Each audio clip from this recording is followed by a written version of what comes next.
Good morning class से। आज हम पाठ 12 पढ़ेंगे। हिंदी फर्स्ट का चैप्टर ईश्वर दर्पण में। ये क्या है? कहानी है। एक राजा होता है और एक होता है उसके दरबार में तेनालीराम। ठीक है। तेनालीराम कौन होता है राजा के दरबार में? बहुत से विद्वान होते हैं। उन विद्वानों में सबसे बुद्धिमान होता है, वो होता है एक तेनालीराम। ठीक है। तेनालीराम या रामन दक्षिण भारत के ऐसे बुद्धिमान व्यक्ति के रूप में आज भी प्रतिष्ठित है, जो अपनी कुशाग्र बुद्धि के कारण बड़ी से बड़ी समस्याओं को हल कर देता है। कुशाग्र बुद्धि यानी बहुत तीव्र बुद्धि तेज। तेनालीराम तुलु वंश के महान शासक कृष्णदेवराय का एक प्रमुख क्या था? दरबारी था, कोर्टियर था। ठीक है। तो अपने राजा को कई दुष्ट शत्रुओं से अनेक बार उसने बचाया था, क्योंकि वो बहुत बुद्धिमान था। और घर घर में आज भी उसके किस्से भारत में प्रचलित हैं। प्रस्तुत कहानी में वही तेनालीराम ने अपनी योग्यता सिद्ध करते हुए, मतलब अपनी उक्ति अवसर मिलने पर लोग अक्सर झूठ मिलते हैं। मतलब क्या है पंक्ति की? अवसर मिलने पर लोग अक्सर झूठ बोल देते हैं, उसी को सिद्ध करके दिखाया है। देखिए कहानी। तेनालीराम एक बुद्धिमान व्यक्ति थे। उनका संबंध विजयनगर के राजा कृष्णदेवराय के दरबार से था। एक दिन बातचीत करते हुए तेनालीराम ने राजा से कहा, महाराज, अवसर मिलने पर लोग अक्सर झूठ बोलना पसंद करते हैं। इन्हीं पूरी दुनिया में ऐसा तो कोई भी व्यक्ति नहीं होगा जो आज तक कभी उसने एक भी झूठ नहीं बोला हो। तुम ऐसा कैसे कह सकते हो? राजा बोलता है, मैं इतने वर्षों से राजा हूँ, परंतु मैंने कभी झूठ नहीं बोला। राजा अपने आप को क्या बता रहा है कि मैं तो कभी झूठ बोला ही नहीं हूँ पूरी उम्र में। जहां तक मैं जानता हूँ, लोग किसी विशेष परिस्थिति में ही झूठ बोलते हैं, वे हमेशा झूठ नहीं बोलते। राजा बोले, यदि कोई विशेष परिस्थिति हो, यदि ऐसी उलझन में पड़ जाए जब झूठ बोलना जरूरी हो जाए, तभी झूठ बोला जाता है। ऐसे तो कोई झूठ हमेशा नहीं बोलते। राजा ने ऐसा कहा। महाराज, संसार में ऐसा कोई नहीं है जिसने कभी झूठ न बोला हो। फिर तेनालीराम ने ये उत्तर दिया। तेनाली बोला कि मैं एक राजा हूँ, मैंने न कभी झूठ बोला है और न ही बोल सकता हूँ। राजा तेनाली से कह रहा है कि मैं तो राजा हूँ और ना कभी झूठ बोला हूँ ना बोलूंगा। ठीक है। तो राजा ने तेज आवाज में कहा, क्यों? क्योंकि उसने जब कहा ना कि सब झूठ बोलते हैं, राजा को फिर उसने, भाई झूठ तो सभी बोलते हैं, लेकिन राजा को उस पर गुस्सा आया तो उसने तेज आवाज में कह दिया कि ना मैं कभी झूठ बोला हूँ ना बोलूंगा। तो महाराज, अन्यथा न ले, मतलब आप इसको अपने ऊपर मत लीजिए, मैं आपकी इस बात से सहमत नहीं हूँ, क्योंकि कोई भी व्यक्ति कभी भी झूठ न बोले, ऐसा हो ही नहीं सकता। तेनालीराम विनम्रता से बोला, मतलब दयालु भरे शब्दों से बोला वो, एकदम धीरे से। क्या तुम अपनी बात को सिद्ध कर सकते हो? राजा कृष्णदेवराय ने तेनालीराम से पूछा। तो महाराज, मैं ऐसा सिद्ध कर सकता हूँ, तेनाली ने कहा। अब वो क्या करेगा सिद्ध करने के लिए? तेनाली, राजा ने तो कह दिया तो सिद्ध करो, परंतु ध्यान रहे यदि असफल हुए तो इसका दंड भुगतना पड़ेगा, तुम्हें इसका दंड मिलेगा। राजा ने उसे ललकारते हुए कहा। ठीक है। तो महाराज, इसके लिए मुझे 1000 स्वर्ण मुद्राएं और 1 वर्ष का समय चाहिए। तेनालीराम ने क्या चाहा कि 1 वर्ष का समय और कुछ 1000 स्वर्ण की सोने की मुद्राएं, यानी सिक्के, मुद्राएं नहीं सिक्के, सोने के सिक्के मुझे दे दीजिए, और 1 साल का समय मांग लिया। तो तेनाली राम बोला, उसने ये सब चीजें राजा से मांग ली अपनी उस बात को सिद्ध करने के लिए। राजा तेनालीराम की मांगों से सहमत हो गए। मुद्राएं लेने के पश्चात तेनालीराम दरबार में लगभग 1 वर्ष तक दिखाई नहीं दिए। वह अपने लिए एक महल के समान सुंदर तथा विशाल घर बनाने में व्यस्त हो गए। यानी जितनी वो सोने की मुद्राएं लेके गए थे, है ना, और इतना समय मांगा था, तो उस समय में उन्होंने क्या करवाया? एक महल बनवाया। ठीक है। उस घर का भीतरी भाग बहुत ही रंगीन और आकर्षक था। आकर्षक यानी बहुत ही सुंदर, सुहावना।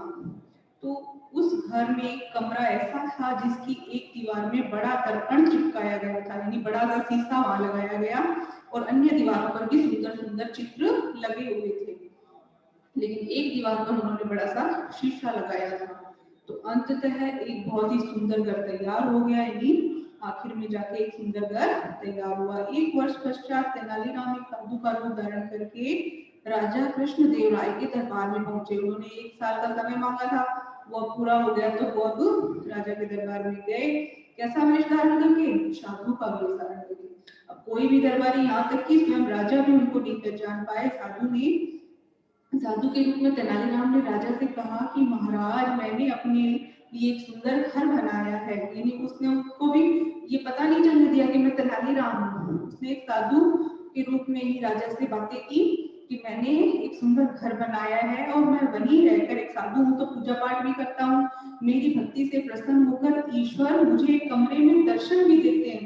दर्शन देते हैं मतलब मुझे दिखाई देते हैं। यदि आप चाहें तो आप स्वयं भी उनके दर्शन कर सकते हैं, परंतु वह केवल उन्हीं ही दर्शन देंगे जिन्होंने अपने जीवन में सही कर्म किए हो, यानी अच्छे अच्छे कार्य किए हो, तथा कभी झूठ न बोला हो। यानी उसे यही बात सिद्ध करनी थी अपनी। तो राजा को भी कह दिया कि कभी भी जीवन में जिसने झूठ नहीं बोला हो और अच्छे काम उन्होंने जीवन में किए, उन्हीं को जो है उसमें भगवान दिखाई देते हैं उस कमरे में। तो राजा कृष्णदेव राय ने साधु के घर जाने के लिए अपनी सहमति प्रदान की, तैयार हुए। साधु की बातों की जांच करने के लिए राजा ने पहले एक मंत्री को वहां भेजा। यदि राजा सीधे सीधे खुद नहीं आजमाइश करेगा कि पहले सबसे पहले मैं ही जाकर के देख लूं, पहले उसने आजमाना चाहा। तो उसने आजमाने के लिए क्या किया, अपने साथ जो दरबारियों को, मंत्रियों को लेके गया था, तो एक मंत्री को पहले भेज दिया वहां। मंत्री पूरे घर को देखकर उसकी खूब प्रशंसा की। फिर उस कक्ष में गया, यानी उस कक्ष यानी कमरे में गया जिसमें दर्पण लगा हुआ था, शीशा। तो शीशे में उसे भगवान की जगह अपना ही प्रतिबिंब दिखाई दिया। उसे क्या है, ईश्वर नहीं दिखाई दिया, लेकिन उसे डर था कि मैं अगर बाहर जाके सबको बताऊंगा कि मुझे ईश्वर नहीं दिखाई दिए तो लोग क्या समझेंगे कि इसने जीवन में सही कर्म नहीं किए हैं, ये हमेशा झूठ ही बोलता रहा है। तो इसलिए उसने बात को छुपाने के लिए क्या किया, जो प्रतिबिंब जो खुद का दिखाई दिया था, प्रतिबिंब यानी प्रतिछाया, खुद की छाया, छवि जो दिखाई दी शीशे में। अब राजा को सत्य बात बताते हुए डर रहा था, तो राजा को सच कैसे बताएगा। तो वह घर से बाहर आया और झूठ बोलते हुए राजा से कहा, महाराज साधु सही था, यानी जो साधु ने कहा वैसे वैसा ही हुआ, मुझे वही ईश्वर उस कमरे में दिखाई दिए, मैंने सच में उस कमरे में ईश्वर के दर्शन किए। अब साधु की बात को पक्का करने के लिए राजा एक ही बात पे तो विश्वास करता नहीं है, तो राजा ने एक अन्य मंत्री को अंदर भेजा। अब एक दूसरा मंत्री भी अंदर गया, वो भी दर्पण में अपना ही प्रतिबिंब देखा, है ना, क्योंकि वो शीशा था और भगवान कभी ऐसे थोड़ी दर्शन देते हैं। शीशे में तो जाहिर सी बात है खुद की छवि दिखाई देगी, तो अपना ही प्रतिबिंब देखा, परंतु उसमें भी राजा से सच कहने का साहस न हो सका, हिम्मत न हुई। अतः उसने भी राजा से झूठ बोला और महाराज कहा कि यह एक बहुत ही विचित्र अनुभूति थी, अपने अनुभव की व्याख्या के लिए मेरे पास शब्द नहीं है। राजा ने सोचा मुझे स्वयं जाकर सत्य की जांच करनी चाहिए। उसने भी राजा को खूब प्रशंसित कर दिया कि बहुत ही, मुझे भी वही भगवान दिखाई दिए, कहने का मतलब है, ठीक है, ये मैं उसकी व्याख्या नहीं कर सकता, बता नहीं सकता हूँ, बहुत ही विचित्र घटना थी, एक अनुभूति थी जिसका अनुभव मैंने किया। तो इसलिए राजा अब साधु के घर गया। अब राजा खुद जाके देखेगा, 2 मंत्रियों को भेज चुका था, अब वो खुद जाएगा। पर उसने भी दर्पण में अपना ही प्रतिबिंब देखकर सोचा, साधु के अनुसार केवल वही व्यक्ति ईश्वर के दर्शन कर सकता है जिसने अपने जीवन में कभी झूठ न बोला हो। अब राजा को भी उस आईने में, उस शीशे में खुद की ही छवि दिखाई दे रही थी, लेकिन उसको याद आया कि दोनों मंत्री कह रहे थे कि मैं भगवान को देखा है, और फिर साधु की भी बात थी कि जीवन में कभी जिसने झूठ ना बोला उसी को भगवान दर्शन देते हैं।